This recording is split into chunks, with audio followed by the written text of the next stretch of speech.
Winning the Loser's Game by Charles D. Ellis. An investor loses simply by being out of the market. Welcome to yourbooksummary.com.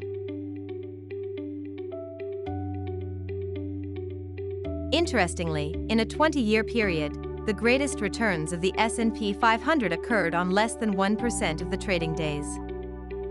Additionally, missing just the 5 best days in 72 years of trading would cut a portfolio's returns in half. While market timing is ineffective, it's important to consider the time when investing.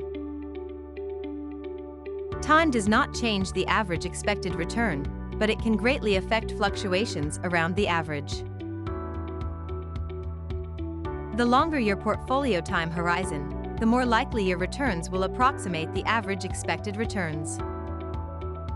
It's also important to note that the relative returns of stocks, bonds, and cash differ significantly depending on your holding period.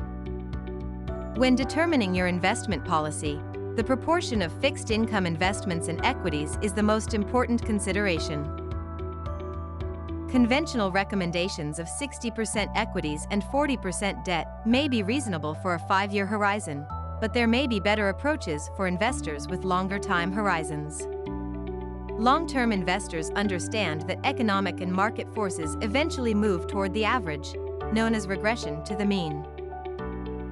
Investing history has shown that common stocks have higher returns than bonds, which tend to have higher returns than money market investments. The returns on stocks tend to fluctuate more than those on bonds, which in turn fluctuate more than returns on money market investments. It's important to remember that volatility in returns tends to increase as the investment period gets shorter.